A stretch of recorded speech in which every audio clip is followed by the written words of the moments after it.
The first time I laid eyes on Michael was at a college seminar. We were both there for extra credits, though our paths were quite different. He was a business major, while I was pursuing literature. I was drawn to him from the moment he raised his hand and posed a challenging question to the professor.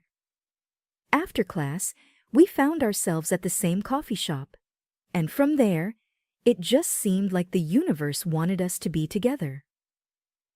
We chatted about everything from college hobbies to our childhood memories. I come from a pretty strict background, he mentioned, taking a sip from his cup. My parents are deeply religious. I remember shrugging. So my parents are freethinkers. They always taught me to question everything, I replied. Sounds like we're from different planets, he laughed. But despite our differences, there was an undeniable chemistry. We began to see each other more frequently, studying together and exploring the city during the weekends. About 2 years into our relationship, we decided to move in together. It was a practical decision. Our apartments were far from the university, and sharing a place made sense. Plus, we were inseparable by then. However, when Michael broke the news to his parents, it wasn't received well. At a dinner at their house, Mrs. Davis, Michael's mother, was the first to voice her concerns. "Living together before marriage, Michael, you know how we feel about that," she said. "Mom, times have changed. It's not a big deal," Michael replied. "In our house, it is. You're living in sin," Mr. Davis chimed in.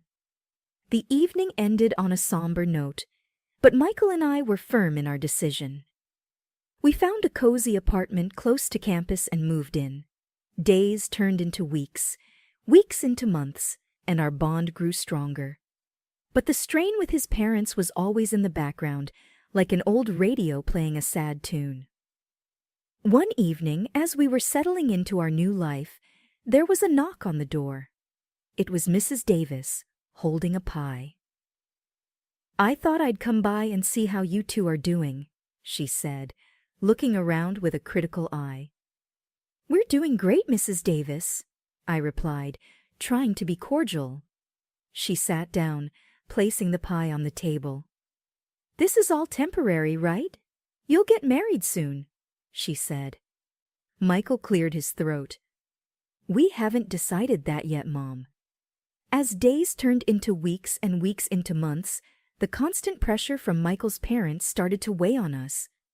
Our once carefree dates and movie nights began to have a shadow, the looming expectation of marriage. One evening, while we were making dinner together in our tiny kitchen, Michael broached the subject. "Lizzie, have you ever thought about, having a wedding?" he asked. I looked up from chopping the vegetables, surprised. "Like for us? Are you proposing?" He smiled awkwardly, rubbing the back of his neck. "Not exactly. I mean, yes, I want to marry you someday, but right now it's more about my parents. Maybe if we had a ceremony, they'd back off." "So you're saying a wedding without the legal paperwork?" I asked. He nodded. "Just a thought. We can invite friends, make it a fun day. My parents get their wedding, and we get some peace."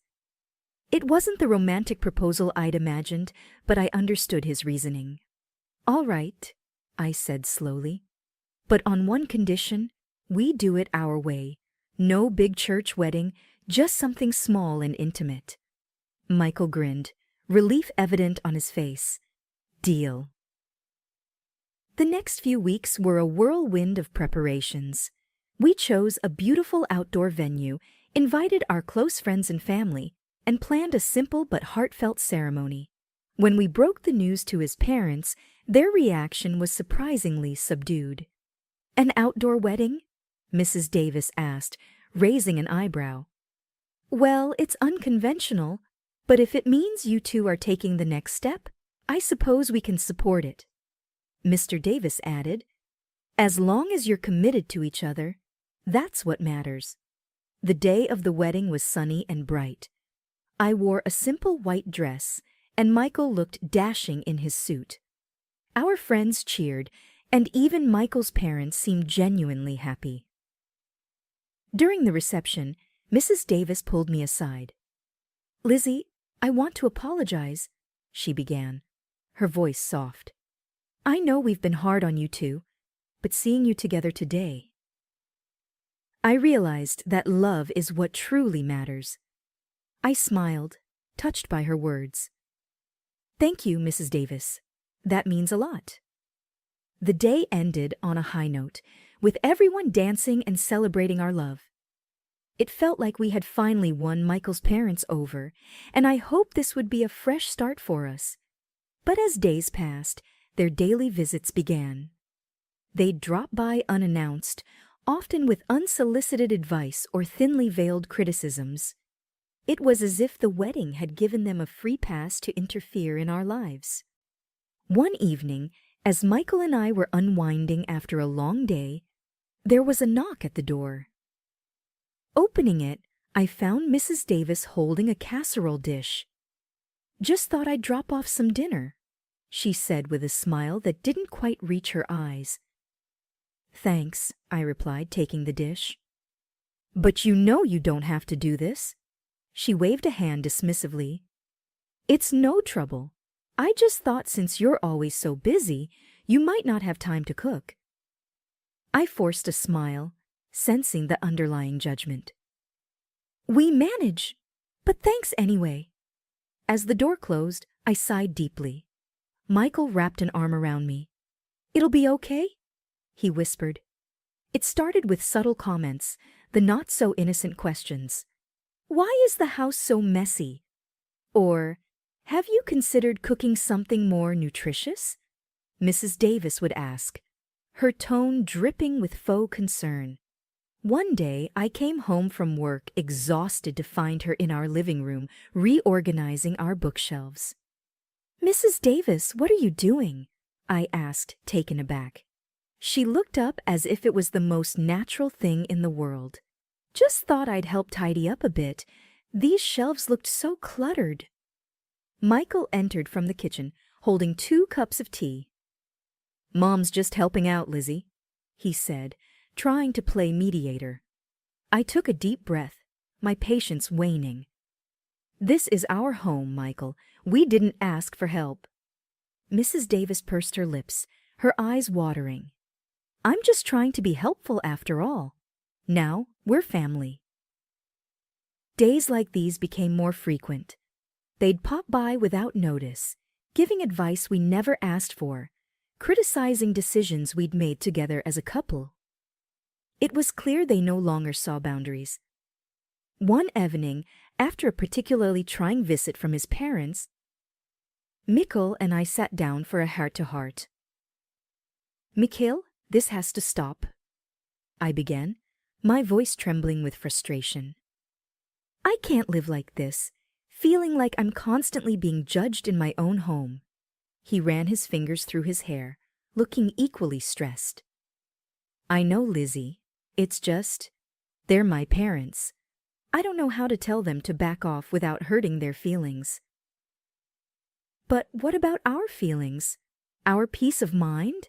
We can't keep sacrificing that for them." A week later, we invited them over for dinner, deciding to address the issue head-on. The evening started off pleasantly enough. We chatted about work, friends, and the latest news. But as the main course was served, I took a deep breath and dove in. "Mrs. Davis, Mr. Davies, we invited you over because there's something we need to discuss," I began, trying to keep my voice steady. Mr. Davis looked up, his fork pausing mid-air. "What's the matter?"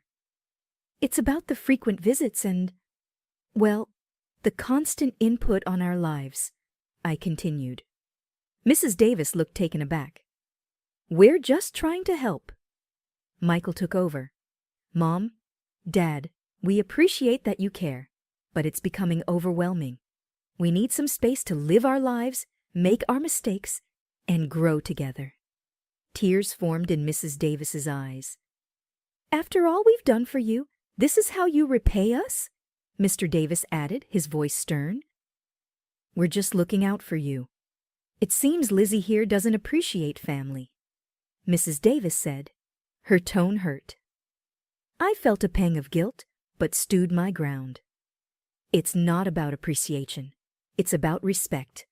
Respect in our boundaries and our choices. The room grew silent, the tension palpable.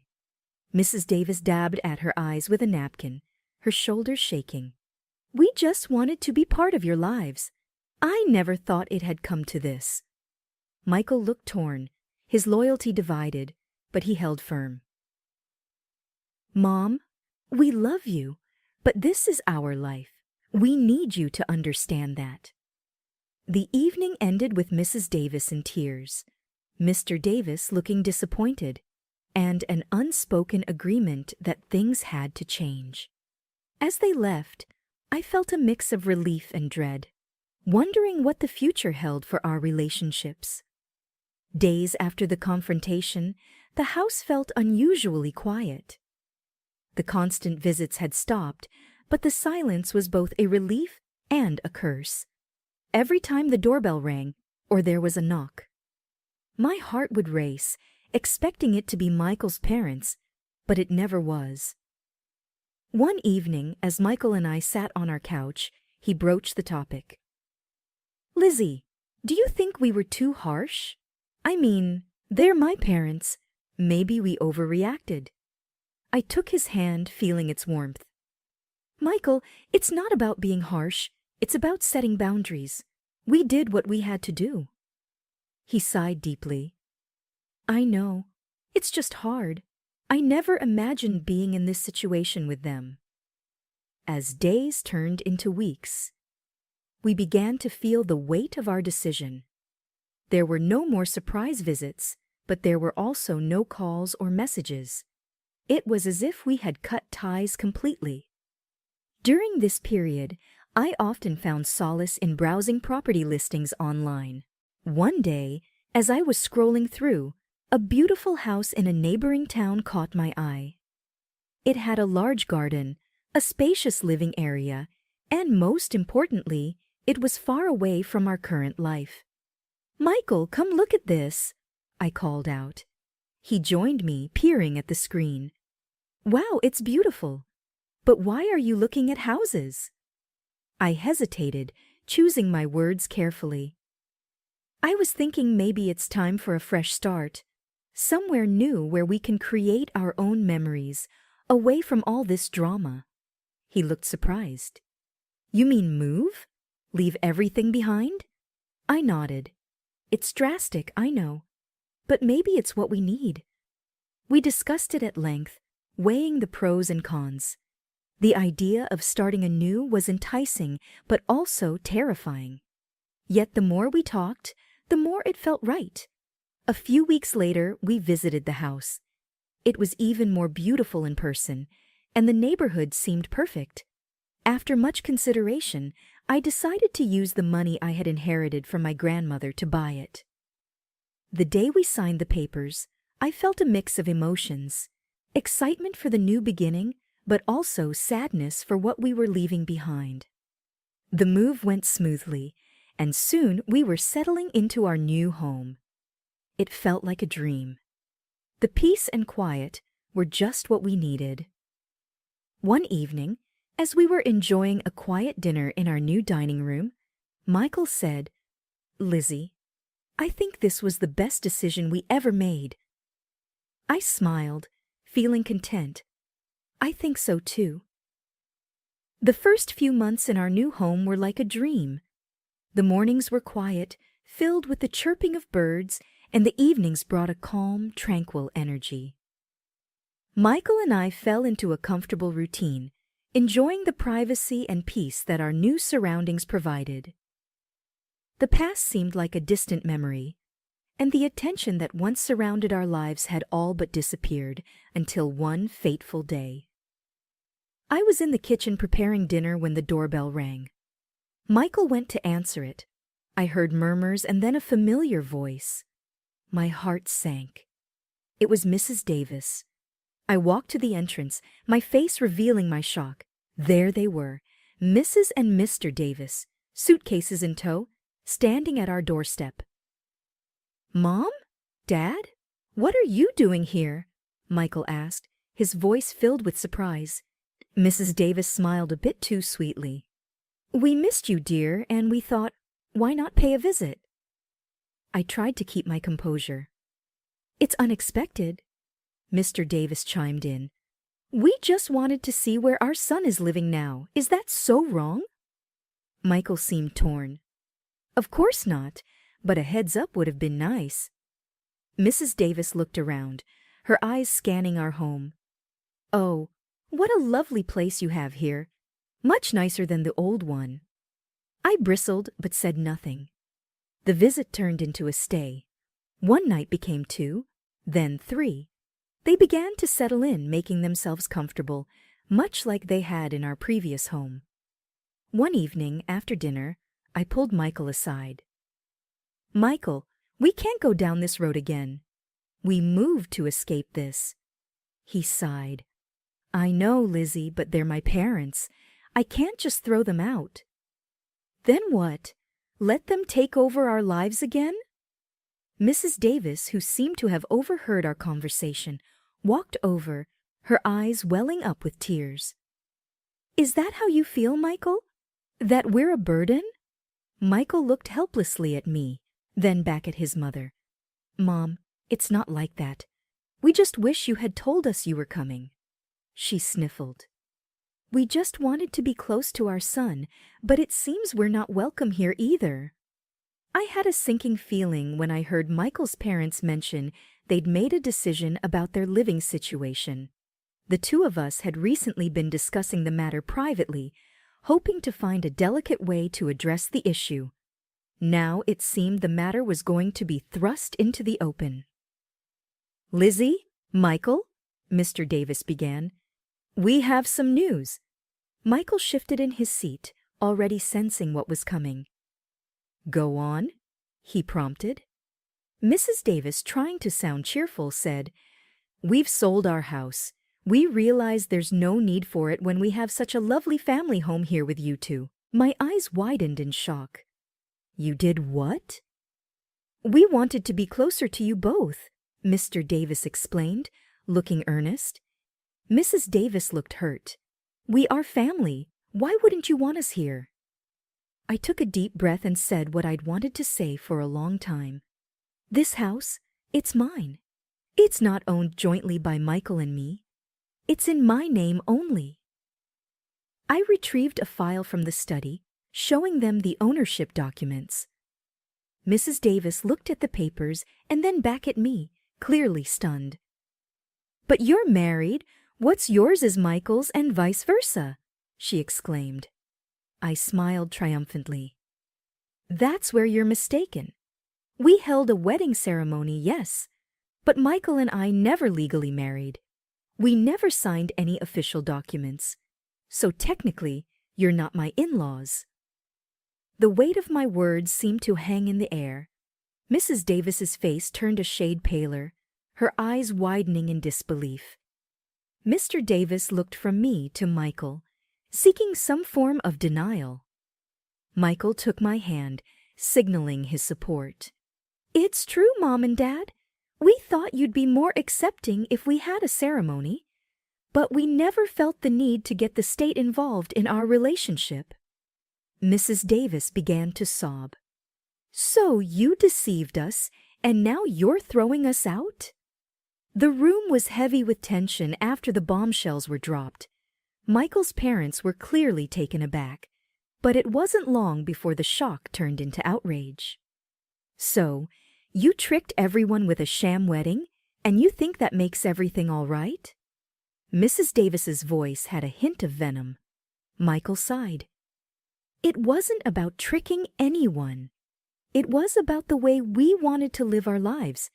The ceremony was for us and those who wanted to celebrate our love." Mrs. Davis's face turned a shade redder. "You dare defy the sanctity of marriage, live together in sin, and then mock us with a fake wedding?" I've had enough, Mr. Davis declared, standing up suddenly. You, young lady, are nothing but a sinner and a witch, trying to pull my son away from his family, his values. I was taken aback by the fierceness of their reaction, but I wouldn't let them intimidate me. I have not taken Michael from anyone. He's made his own choices, and it's high time you respect them. Mrs. Davis's eyes were filled with tears, but her voice was stern. Michael, come home with us. Leave this woman. She's done nothing but pull you into her web of deceit. Michael, ever the calm in the storm, replied, Mom, Dad, I love you both, but my place is here with her. She's been nothing but kind and understanding, even when you both haven't been. You can't just demand I leave her. You're choosing her over us. Mr. Davis's voice was a mix of anger and disbelief. I'm choosing to live my life on my terms, Dad. I'm choosing to be with Lizzie. The room went silent for what felt like an eternity. The air was thick, every breath heavy. Mrs. Davis's face was a mask of hurt and betrayal. Very well, she said, her voice cold. But remember this. You're turning your back on your family, on your faith, all for her. I'm not turning my back on anyone, Michael said firmly. I just wish you'd see that. Mrs. Davis's eyes were hard, her voice bitter. Let us go, she said to her husband, not giving either of us another glance. And with that they left, leaving behind a wake of hurt, confusion, and uncertainty. I looked at Michael, his face a mirror of my own feelings. We both knew that things had changed irrevocably, and there was no going back.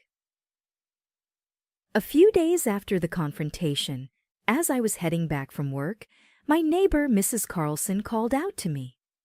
She was an older lady known for her daily walks and her uncanny ability to know everyone's business.